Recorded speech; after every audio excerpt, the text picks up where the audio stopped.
Hi guys, and welcome to another Sunday morning try video. I hope you've all had a really good week and enjoying the sunshine and the VE Day celebrations on Friday. I've been loving the sunshine again. I've definitely burnt being out in the garden. But as usual, the playlist has been updated. So please pause the video in a second, and then we'll just spend some time in worship together and spend some time in reflection and just taking a moment to pause and just be in the presence of God. So we'll do that in a second, and then as soon as you're done and you're ready, come back and we'll get on with today's video. Brilliant. So for today's video, we're going to do something and try something slightly different. Rather than what I've done in the past and with my midweek videos where I just sort of pick a topic and then come up with some sort of ideas around it and bring them to you. Instead, we're going to be looking at some passages of scripture, possibly that you have seen or heard of already. And I'll come up with a couple of ideas from them, but then have a couple of questions for you to answer sort of by yourself at home and to think about as well. So hopefully it'll be slightly more interactive for you guys, and hopefully you'll like that. So today we're going to be looking at the story of Jesus feeding the 5,000.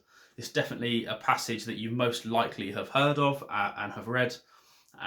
But yeah, so I'm going to just sort of read that through now and then come up with a couple of ideas and then have a couple of questions for you guys.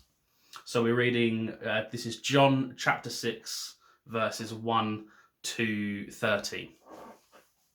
After this, Jesus crossed over to the far side of the Sea of Galilee, also known as the Sea of Tiberias.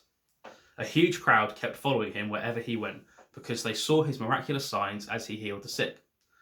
Then Jesus climbed the hill and sat down with his disciples around him. It was nearly time for the Jewish Passover celebration. Jesus soon saw a huge crowd of people coming to look for him. Turning to Philip, he asked, "Where can we buy bread to feed all these people?" He was testing Philip, for he already knew what he was going to do.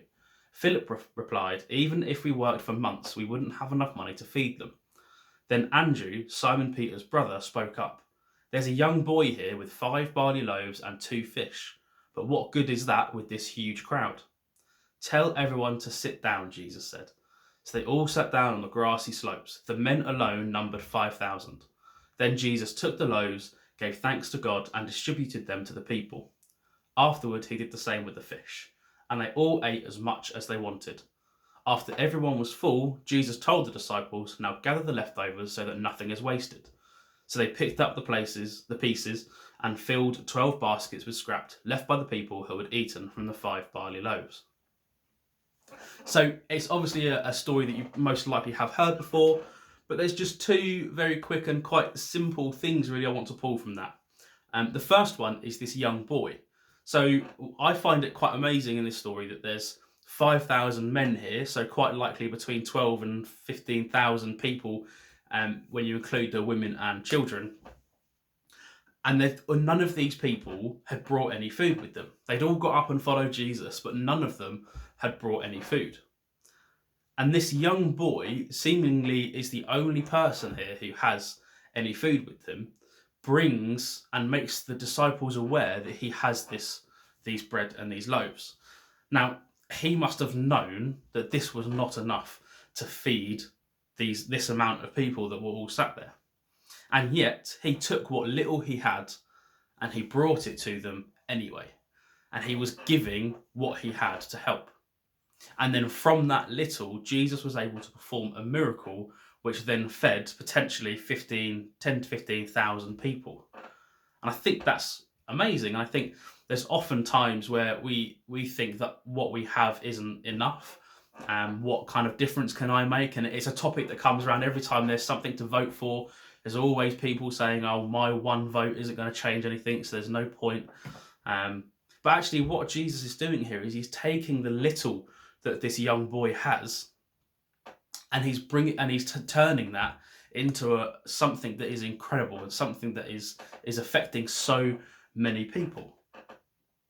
And then the second point I want to bring out of this before we kind of talk about the questions is that all of these people, as we saw Jesus and heard of Jesus and saw and heard that he was near, so they just got up and left.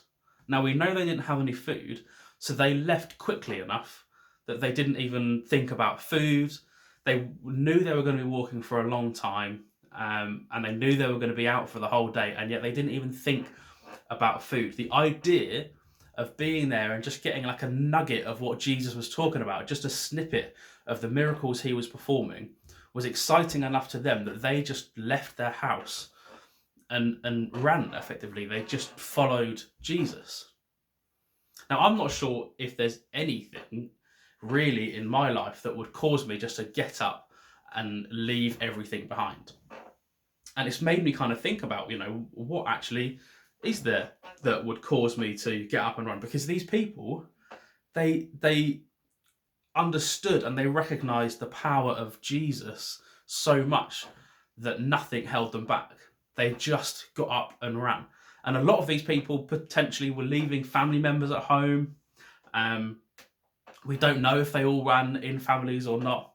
But actually, I imagine there were some people who chose not to, who said, "Oh no, this is here. I can't. I've got to do the dishes, or or the house needs to be tidied, or whatever it was." I imagine there were people that didn't go.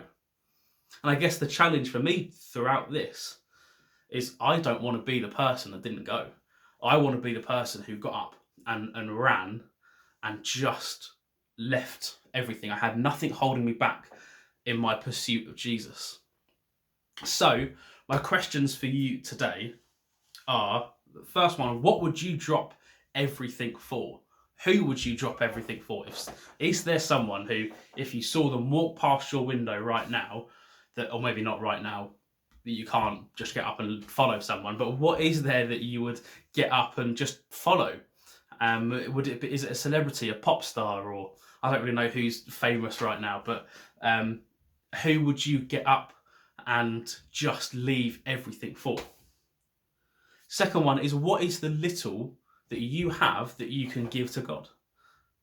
What is the little? It doesn't have to be anything incredible, or it doesn't have to be this amazing thing that you can give, but what is the little that you can give to God and trust that he can do amazing things with it?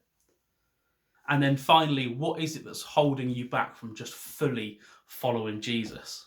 What is it that's holding you back from just getting up and going and following him? So just have a think about those three questions. At some point, I may know how to put the questions up on the screen, so they'll appear here, but I'm not that good yet. So you will have to just sort of jot them down or skip back on the video so you can remember them. But have a think about those, and then maybe write your answers down, or you can journal them in on a bit of paper or something. But yeah, have a think about those questions. And then that's it for today, and we will see you again next Sunday. Thank you very much.